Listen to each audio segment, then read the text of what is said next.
कभी किसी से झगड़ा मत कीजिए, झगड़ा कतई मत करिए। अगर आप झगड़ा नहीं करेंगे तो झगड़ा करने वाला तो वैसे ख़त्म होने के कगार पे है। उसके अंदर काम, क्रोध, मद, लोभ सब भरा हुआ है, इसलिए वो क्रोधित है जी। अगर आप इसे निकालते हैं तो आपको झगड़ा करने की ज़रूरत नहीं। पशु पक्षियों से ये बात किया करते थे। अच्छा।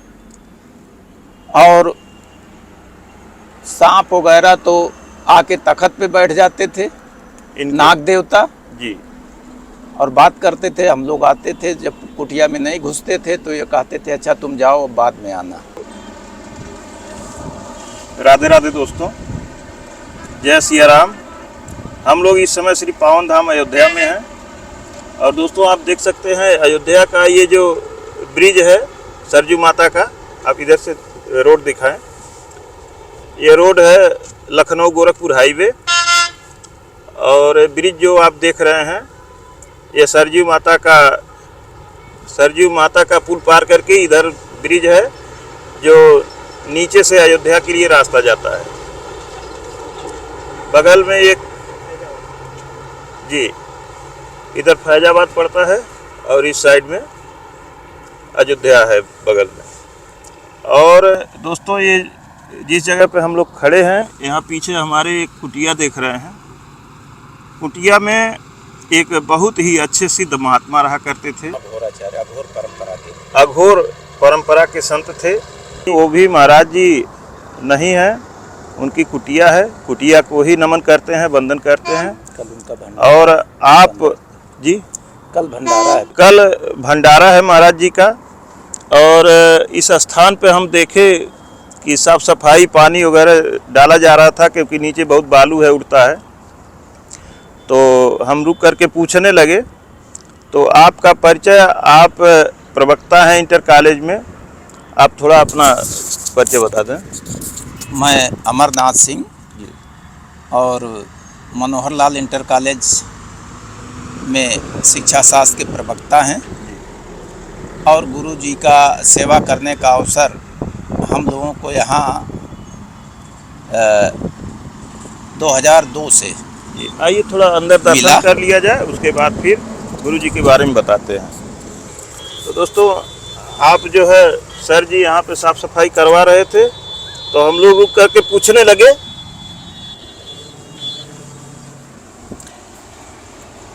हम सोचे कि हो सकता है यहाँ कोई संत हो, तो आप बताएं महाराज जी के बारे में। आप यहाँ देख सकते हैं महाराज जी की तस्वीर लगी हुई है। थोड़ा करीब से दिखा, करीब से दिखा है। ये महाराज जी की तस्वीर लगी है, जो कि आज महाराज जी हैं नहीं, गोलोकवासी हो चुके हैं। और महाराज जी के बारे में बहुत कुछ जानकारी आपके द्वारा हमको मिली, तो हमें लगा कि आप लोगों तक पहुंचाना चाहिए।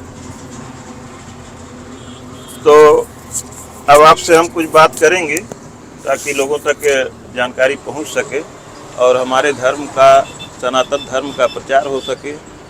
और जो संत प्रेमी हैं, भगवत प्रेमी हैं, उनको कुछ जानकारी मिल सके। तो कृपया गुरु जी के बारे में बताएं। सबसे पहले तो श्रद्धेय गुरु जी को सादर प्रणाम करता हूँ, जिनका सेवा करने का अवसर हम लोगों को मिला। और ये तो कुटिया बाद में बनी, इसके पहले पन्नी ताने रहते थे, जल्दी बनाने नहीं देते थे। अच्छा। उसी के नीचे रहते थे। और ये स्थान उधर शमशान घाट सहारा का वैकुंठ धाम है जी। और इधर शमशान घाट, उसी के बीच में इनकी कुटिया हम लोगों ने बनवाई। और सन 2002 से इनका सेवा करने का दर्शन प्राप्त हुआ। इसके पहले इनके बारे में हम लोग सुनते थे, जल्दी मिलते नहीं थे जी। और एक तो ये किसी से कुछ लेते नहीं थे, किसी का कुछ स्वीकार नहीं करते थे जी।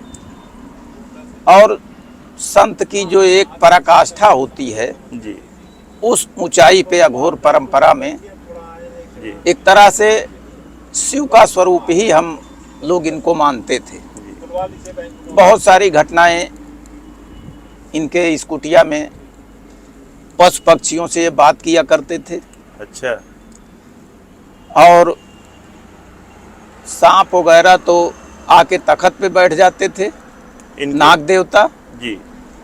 और बात करते थे। हम लोग आते थे, जब कुटिया में नहीं घुसते थे तो ये कहते थे अच्छा तुम जाओ, अब बाद में आना। अच्छा, मतलब आप लोग शिष्य आते आ थे गए। तो वो सर्प देवता उनके बिस्तर पर ही बैठे मिलते थे? बैठे रहते थे। अच्छा। और एक भैरव जी, जिसे स्वान देवता हम कहते हैं, जी। वो इसी कुटिया में पैदा हुआ था, अच्छा। और उसको उन्होंने उंगली से चाय चटा चटा के बड़ा किया, और वो इन्हीं के साथ रहता था। जी। पहले उसको सुलाते थे, इसके बाद तब सोते थे। पहले उसको खिलाते थे, जी। और वो कहीं जाता नहीं था, और उसके साथ वो कहीं भी जाए, जैसे हम लोग आते थे वो आ जाता था। जी। और वो इस कदर महाराज जी के साथ रहता था कि उतनी सेवा हम अपने बच्चे की नहीं कर सकते हैं जितना वो जितना वो करते थे। हाँ भैरव जी की करते थे। जी। और वो विलक्षण स्वरूप में था। जी। और लाइट बढ़ाइए। जी। महाराज जी जब इच्छा होती थी, ज़्यादातर ये किसी सवारी से नहीं चलते थे, अच्छा। पैदल ही जाते थे। कनक भवन, हनुमानगढ़ी, सरजू जी, जी। किसी की सवारी पे, किसी की गाड़ी पे। अभी हम लोग कहें कि आके बैठ लीजिए गाड़ी पे, जी। स्वीकार नहीं करते थे, पैदल ही चलते थे। अच्छा। एक बार कनक भवन जा रहे थे, रास्ते में हम मिले, हमने कहा कि गुरुजी बैठ लीजिए गाड़ी पे, जी। तो इन्होंने कहा नहीं। जी। कहा कि हम भिखारी हैं, और हम जहाँ जा रहे हैं उनसे मांगने जा रहे हैं, जी। कनक बिहारी सरकार से जी। और वीर भगवान हनुमान जी से। जी। हम सवारी पे बैठ के जाएंगे तो हमको शोभा नहीं देता है, फिर हम मांगने वाली बात कहाँ से आएगी। सही बात। और उन्होंने एक बार ये कहा कि अयोध्या त्याग की नगरी है, जी। इतिहास उठा के देखिए तो मर्यादा पुरुषोत्तम भगवान ने त्याग ही किया, जी, राजपाट का त्याग कर दिया। सारे भाइयों ने त्याग किया। जी। इसलिए उन्होंने कहा ये त्याग की नगरी है, यहाँ आइए तो त्यागने का प्रयास करिए, कुछ मांगने का प्रयास कतई मत करिएगा। मांगने पे आपका नुकसान हो जाएगा, जी। त्यागने पे आपको बहुत कुछ मिलेगा। जी। तो कहा कि ये त्याग की नगरी है। और फिर उन्होंने नागेश्वर नाथ भगवान का, अब वो तो हम लोग देख नहीं सकते थे, जी। लेकिन उनको दर्शन होता था।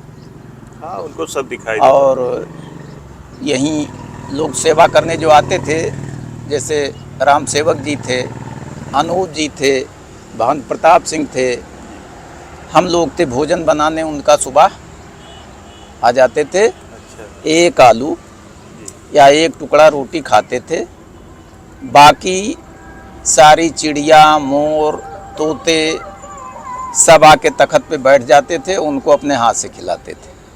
जी। और इन्होंने कहा कि हम इनकी भाषा भी जानते हैं, समझते हैं, जी। और कहा कि जिसको कहिए उस चिड़िया को बुला लें। जी। और उन्होंने बुलाया, वही चिड़िया आके बैठ गई, जी। नमकीन खिलाए, और कहा कि यह जानने के लिए जब आप प्रकृति के साथ रहेंगे जी। तो हर आदमी सीख सकता है और जान सकता है। बिना प्रकृति के सहयोग के हम अध्ययन करके कुछ नहीं जान सकते। जी। किताबें चाहे जो पढ़ें, उससे हमें वो ज्ञान तो प्राप्त हो जाएगा, जो यथार्थ है उस यथार्थ को हम नहीं जान सकते। वो नहीं मिल सकता। और यथार्थ जब आप प्रकृति से जुड़ेंगे, प्रकृति के साथ रहेंगे, जी। तो हर जीव में वही मौजूद हैं, बिल्कुल। हर जीव में वही मौजूद हैं। दूसरा इनका बड़ा सद्वाक्य रहता था, कभी किसी से झगड़ा मत कीजिए। जी। झगड़ा कतई मत करिए। अगर आप झगड़ा नहीं करेंगे तो झगड़ा करने वाला तो वैसे ख़त्म होने के कगार पे है। उसके अंदर काम, क्रोध, मद, लोभ सब भरा हुआ है, इसलिए वो क्रोधित है जी। अगर आप इसे निकालते हैं तो आपको झगड़ा करने की ज़रूरत नहीं है। हाँ, वो तो अपने आप पतन के मार्ग पर है। हाँ, वो अपने आप जो है। और दूसरे उन्होंने कहा कि सारे जीवों की सेवा कीजिए। सभी जीवों में वही हैं जिसको सब देखना और जानना चाहते हैं। कभी कभी हम लोग आते थे तो नाराज होके भगा देते थे, अच्छा। गुस्सा जाते थे, तो हम लोगों को पता नहीं लगे क्या बात है। तो एक बार इन्होंने कहा कि जब किसी की उपस्थिति हो जाती है कुटिया में तभी हम आप लोगों को भगाते हैं, क्योंकि आप देख नहीं सकते हो। अगर आप आओगे, आपसे कोई बात भी हो गई तो उसकी सज़ा आपको मिल जाएगी। अच्छा। इसलिए नाराज मत होइए, हम इसलिए आपको बाहर रखते हैं। तो और भी तमाम चीज़ें जब ये अपने मूड में रहते थे। बाकी तो ये हमेशा कब कहाँ किस उसमें हैं इसका पता लगाना हम लोगों के बस की बात नहीं थी, क्योंकि इतने बड़े संत के बारे में हाँ, नहीं जाना जा सकता है, जाना नहीं जा सकता है। जितना हम आप देखेंगे उतने जानेंगे। अब एक बार मैं विद्यालय से आया, तखत पे बैठे थे, जैसे ही हमने कुटिया में प्रवेश किया इन्होंने कहा कि आइए आइए अभी हम आ रहे हैं जी। अब इसका मतलब हम नहीं समझ पाए, हम तो दूर से देख रहे हैं तखत पे बैठा है जी। तो एक वो हुआ कि लगता है कि ये निकल भी जाते हैं शरीर से और प्रवेश भी कर जाते हैं, इसलिए तत्काल उन्होंने कहा कि अभी अभी आ रहे हैं जी। फिर इसके बाद उन्होंने अपनी भाषा बदल दिया ताकि रहस्य बना रहे।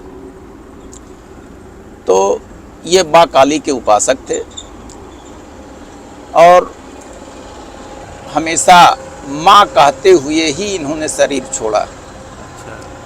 और गुप्त नवरात्र की भीष्मा अष्टमी के दिन शरीर त्यागा इन्होंने। अच्छा। ये अपनी शरीर को त्यागे हैं, मृत्यु को नहीं प्राप्त हुए। संत जो होते हैं वो त्यागते हैं, वो त्यागते हैं। और ऐसा भी सुना और है पहले से ही इन्होंने कहा कि अब हम भोजन करना, तभी हम लोग जान गए कि अब ये शरीर जी। छोड़ रहे हैं। भोजन करना बंद कर दिए थे, जल और चाय यही ग्रहण करते थे। और भीष्मा अष्टमी के दिन करीब 11-12 के अंदर शरीर इन्होंने छोड़ा और माँ का नाम लेते हुए ही छोड़ा। और ऐसा भी सुना गया है कि अगर कोई कुछ मांगने आता था तो कहते थे कि बोरी में भरा हुआ है, पैसा जाकर के ले लो। जब इनकी अपनी इच्छा थी आते थे, कभी कभी निकाल के लोगों को दे देते थे, किसी से कुछ लेते नहीं थे। क्या देते थे निकाल के? जो भी खाने पीने का सामान रहे, नमकीन रहे, पैसा रहे। छोटे छोटे बच्चे चरवाहे आ जाते थे, महाराज जी सबको बैठा के खिलाते थे और 10-10 रुपये 5-5 रुपये बच्चों को दे दिया करते थे। जो पास में रहता था सब बांटते थे। और कोई अगर पैसा दे दिया तो उसके ऊपर बिगड़ जाते थे, किसी का स्वीकार नहीं करते थे। अच्छा। बहुत कम लोगों से ही स्वीकार करते थे। अब उनको रहा होगा कि भाई, तो कभी कभी हम लोग कुछ उनके पास आते कहाँ से थे? अगर वो किसी से लेते नहीं थे फिर भी बांटते थे, दे दिया करते थे। और कभी हम लोगों के ऊपर कहें आज जुर्माना है जी, 1 रुपया जमा करके तब जाना, अच्छा, 10 रुपया जमा कर देना। और उस जमा करने का क्या उद्देश्य था? और जमा करते ही हम तो लोग तो ये अनुभव करते हैं, आप इनके भाई, कि आपके तमाम संकट स्वतः दूर हो जाते थे। कभी कभी हम लोगों ने कहा महाराज जी माला का मतलब क्या होता है? तो उन्होंने कहा कि माला का मतलब वो है कि जो माँ से मिला दे वो माला है, अगर नहीं मिला सकती है तो वो माला नहीं है।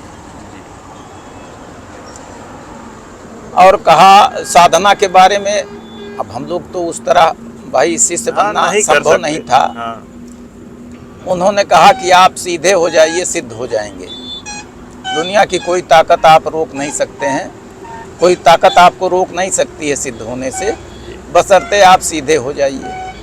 सीधे हो तो सीधा होना बड़ा सरल काम नहीं है, नहीं। क्योंकि काम, क्रोध, मद, लोभ जब तक आपके शरीर से नहीं निकलेगा तो आप सीधे नहीं होंगे। तेज हवा चलेगी तो उसको भी गाली आप दे देंगे, तो फिर कहाँ सीधा होने का मतलब रह गया। सही बात। तो ऐसी तमाम घटनाएं हैं। यहाँ कोई रहता भी नहीं था, पूरा जंगल था, अब पेड़ कट गए, अकेले रहते थे। और वही स्वान देवता रहते थे भैरव के स्वरूप में। और इस तरह से जो भी आता था ये पहले से ही जान लेते थे, इसीलिए एंट्री देते थे, नहीं तो नहीं देते थे कि आपका आने का उद्देश्य क्या है। उनको सब पता रहता आप भार उतारने आए हैं कि भार देने आए। हाँ, भार देने आए हैं। तो कभी कभी तो इनकी अपनी एक परिभाषा थी। एक आदमी से कहा कि हम तुम्हारे यहाँ गए, हम अपना खाते हैं, रहते हैं, तुम अपना खाते हो, रहते हो, यहाँ क्यों चले आए? क्या मतलब है हमसे? इसका मतलब सर पे कुकर्म का गट्ठर यहाँ लेके उतारने आए हो, हाँ। ये संभव नहीं है। भगा दिया। तो कहा कि जीवन को सरल बनाने के लिए पहले अपने इस गट्ठर को उतारिए और अपने अंदर के संसार को निकालिए, क्योंकि संसार अंदर भरा हुआ है। एक एक चीज पे मोह माया आपकी लगी हुई है। अगर आपका एक पैसा गिर गया तो आप परेशान होते हैं, अगर जेब में नहीं पाते हैं। तो ये सब निकालिए, यही सब आपके अंदर संसार के रूप में भरा हुआ है। और जिस दिन ये निकल जाएगा उस दिन आपको सब कुछ दिखने लगेगा। जी।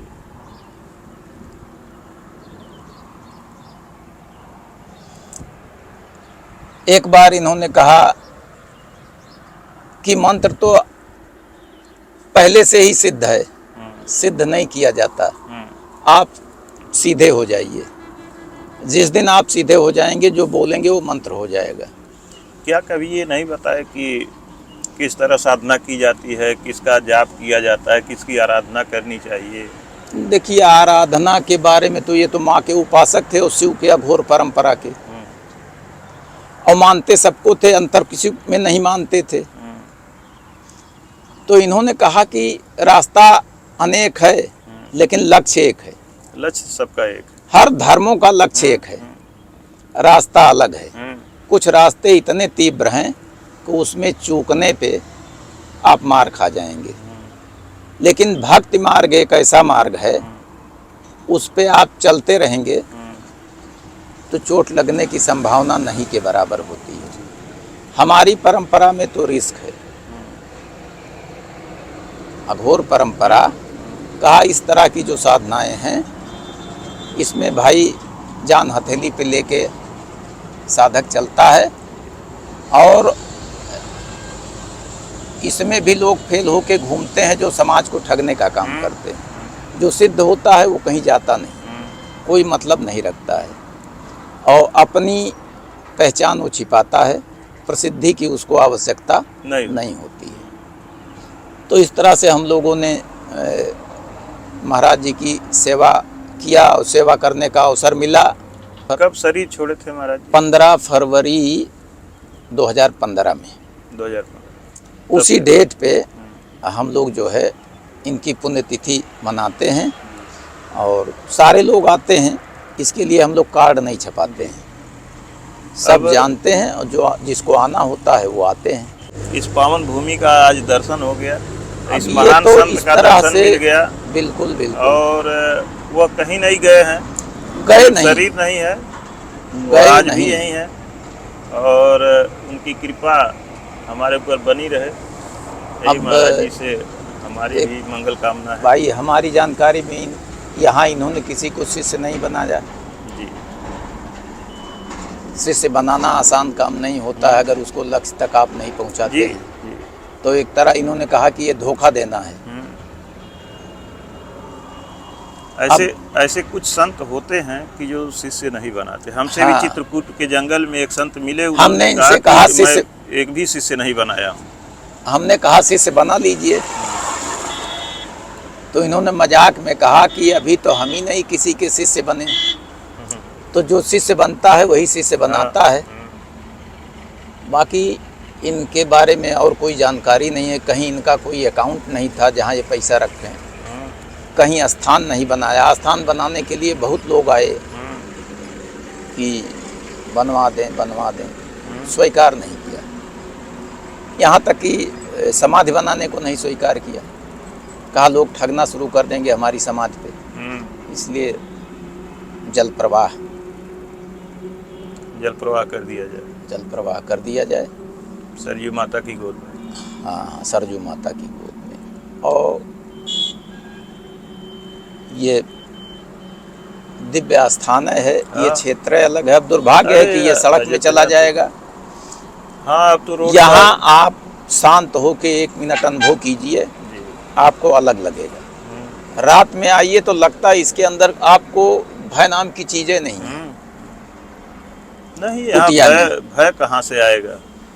जहाँ भजन हुआ है वहाँ भय का तो सवाल ही नहीं हो सकता। कभी कभी लगता है कि अभी फोटो से निकल आएंगे।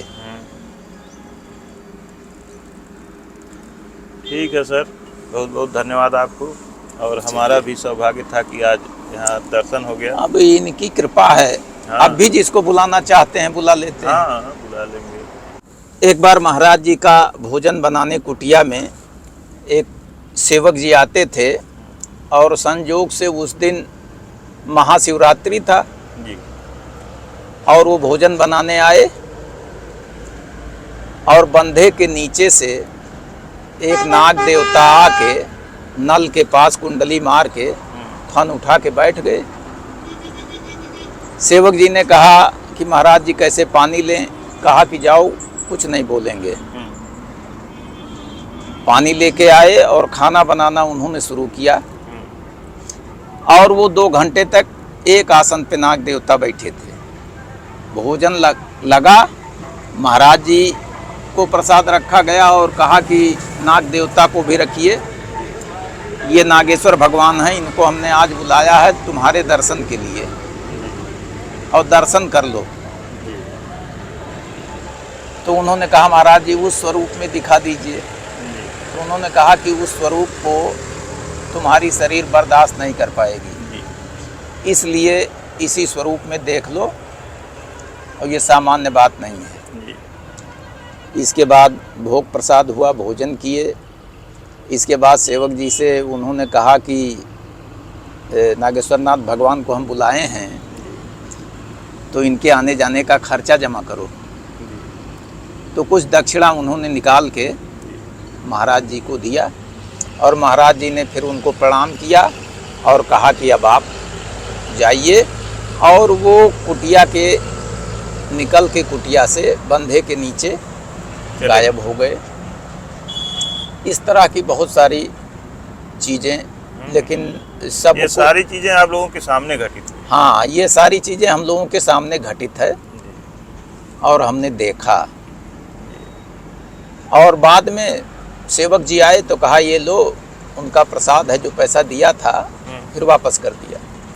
अच्छा, जिनसे नागेश्वर भगवान का खर्चा लिए थे, हाँ, और को फिर वापस किया, उन्हीं को फिर वापस कर दिया दूसरे दिन। और इस तरह से महाराज जी विलक्षण थे।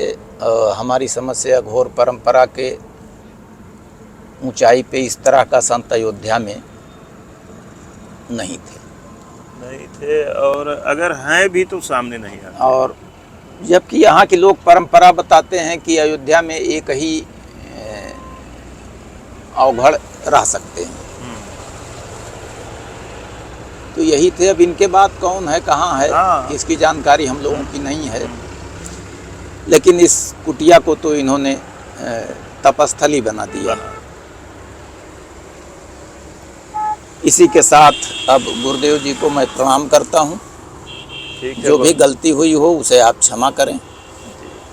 बहुत बहुत आपको भी धन्यवाद। और दोस्तों वीडियो अगर अच्छी लगी हो तो कृपया लाइक करें, अपने दोस्तों के साथ शेयर करें और कमेंट ज़रूर करें, क्योंकि मैं आपके कमेंट का इंतज़ार करता हूं और आपके हर कमेंट का जवाब मैं ज़रूर देता हूं। धन्यवाद दोस्तों।